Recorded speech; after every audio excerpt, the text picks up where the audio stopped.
Assalamualaikum warahmatullahi wabarakatuh.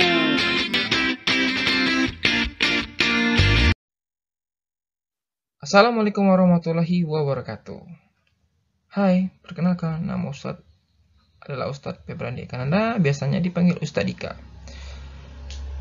Sebelum itu, Ustadz ucapkan selamat kepada siswa-siswi kelas 7 yang sudah bergabung di sekolah SMP IT Al-Kolam Bengkulu Selatan. Pada hari ini kita belajar yang namanya IPA terpadu dengan dua materi, yaitu penyelidikan dalam IPA dan pengukuran. Sebelum kita mulai, Ustadz mau mengingat-ingat kembali pelajaran waktu di SD. Pelajaran waktu di SD, anak-anak sudah belajar tentang yang namanya mengenal lingkungan di sekitar, baik itu lingkungan sekolah maupun di lingkungan rumah. Nah, ketika kita mengenal suatu lingkungan itu sudah termasuk dalam rumpun pembelajaran IPA yang ada di SMP yang sedang kita pelajari ini. Contohnya saja, ketika Anda mengamati benda-benda yang ada di sekitar lingkungan dengan cermat dan hati-hati, Anda itu sudah mengikuti yang namanya jaksen yang ada di dalam bab pembelajaran pada hari ini, yaitu penyelidikan dalam IPA. Oke, langsung saja untuk pembelajaran pada hari ini. Adapun tujuan pembelajaran pada hari ini, yang pertama adalah diharapkan peserta didik dapat menjelaskan keterampilan proses dalam penyelidikan IPA berdasarkan kegiatan-kegiatan yang telah dilakukan. Kemudian, peserta didik dapat menjelaskan pengertian pengukuran beserta besaran dan satuan. Dan terakhir adalah peserta didik dapat mengetahui satuan baku dan tidak baku. Yang pertama adalah penyelidikan dalam IPA. Penyelidikan dalam IPA ini dibagi menjadi beberapa tahap. Tahap pertama adalah yang disebut dengan mengamati. Nah, mengamati ini adalah proses awal dalam melakukan kegiatan penyelidikan dengan menggunakan seluruh panca indera yang kita miliki. Misal, kita ingin mengamati yang namanya daun singkong. Nah, ketika kita mengamati daun singkong, pastilah kita menggunakan panca indera kita. Salah satunya adalah mata. Dengan mata kita bisa mengetahui bagaimana ciri-ciri dari singkong ini, bagaimana warnanya, bagaimana bentuknya. Setelah itu kita lanjut, proses selanjutnya adalah menanyakan, yaitu adalah proses setelah pengamatan dengan cara membuat daftar pertanyaan. Setelah kita mengetahui ciri-ciri dari singkong, maka akan timbul pertanyaan juga.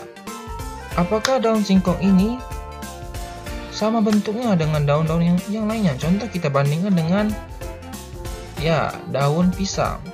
Jadi timbul suatu pertanyaan, apakah sama bentuk daun singkong dengan daun pisang? Dan itulah yang disebut dengan proses menanyakan. Tahap selanjutnya adalah tahapan eksperimen, adalah proses melakukan percobaan berdasarkan pertanyaan yang telah diajukan tadi. Contoh pertanyaan yang kita ajukan tadi adalah, apakah daun singkong dan daun pisang memiliki ciri-ciri yang sama? Ternyata kita mendapatkan jawabannya adalah tidak sama. Nah, jawaban tidak sama itu bisa kita katakan sebagai kesimpulan sementara. Setelah kita melakukan eksperimen, kita sudah mendapatkan kesimpulan sementara. Selanjutnya adalah mengasosiasikan, yaitu kegiatan membandingkan hasil dari eksperimen yang kita lakukan dengan teori yang telah ditemukan oleh ilmuwan. Nah, pada tahap ini kita harus sering banyak membaca-baca buku. Contoh, kita sudah mendapatkan kesimpulan bahwa daun pisang dan daun pepaya tidak sama. Setelah kita membaca buku teori, ternyata juga tidak sama. Maka itu disebut dengan kesimpulan akhir dari penelitian kita. Terakhir adalah mengkomunikasikan, yaitu kegiatan untuk memberitahukan hasil dari penemuan kita ke publik. Jadi ketika kita sudah mendapatkan kesimpulan akhir dari tahap mengasosiasikan tadi, maka kita memberitahu ke khalayak umum ataupun ke orang lain. Nah, itu tadi tahapan dari penyelidikan dalam IPA. Adapun kita review lagi bahwa penyelidikan dalam IPA itu ada 5. Yang pertama adalah mengamati, yang kedua adalah menanyakan, yang ketiga bereksperimen, yang keempat adalah mengasosiasikan, dan kelima adalah mengkomunikasikan. Oke, lanjut untuk pembelajaran selanjutnya, yaitu tentang pengukuran. Next. Materi selanjutnya adalah tentang pengukuran. Pengukuran itu sendiri adalah suatu kegiatan atau proses membandingkan suatu besaran yang diukur dengan besaran sejenis yang dipakai sebagai satuan. Dari kegiatan pengukuran kita akan mendapatkan 2 poin. Yang pertama adalah besaran, yaitu sesuatu yang dapat diukur, dan kedua adalah satuan, adalah sesuatu yang menyertai nilai besaran yang diukur. Lanjut. Baik, pasti masih ada yang bingung tentang apa itu yang dimaksud dengan besaran dan satuan. Coba perhatikan gambar 1 dan gambar 2. Gambar 1 dan gambar 2 ini memperlihatkan ada siswa yang sedang mengukur meja. Seperti kita ketahui bahwa besaran tadi adalah sesuatu yang bisa diukur, maka dia sedang mengukur meja. Nah, coba perhatikan, meja apa yang diukur? Yaitu adalah panjangnya. Jadi antara gambar 1 dan gambar 2 besarannya itu sama, yaitu mengukur panjang. Ya. Kemudian bagaimana dengan satuan? Coba Anda perhatikan. Gambar 1 dia mengukur panjang dengan menggunakan jengkal. Gambar 2 dia mengukur meja dengan menggunakan mistar. Nah, itulah yang disebut dengan satuan, yaitu artinya satuan dari gambar 1 adalah jengkal, satuan dari gambar 2 adalah mistar. Bisa dipahami?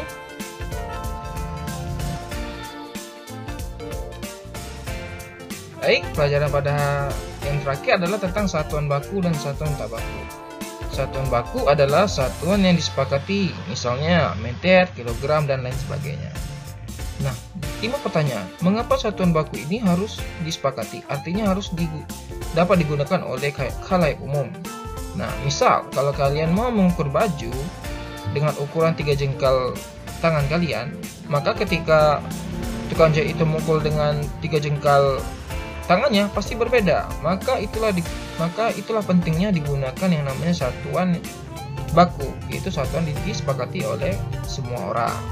Nah, selanjutnya adalah satuan tidak baku, adalah yang tidak ditetapkan sebagai satuan pengukuran secara umum. Misalnya jengkal hasta biasanya digunakan dalam kegiatan-kegiatan tertentu dan oleh orang-orang tertentu, disepakati tidak secara umum, hanya kalangan tertentu saja.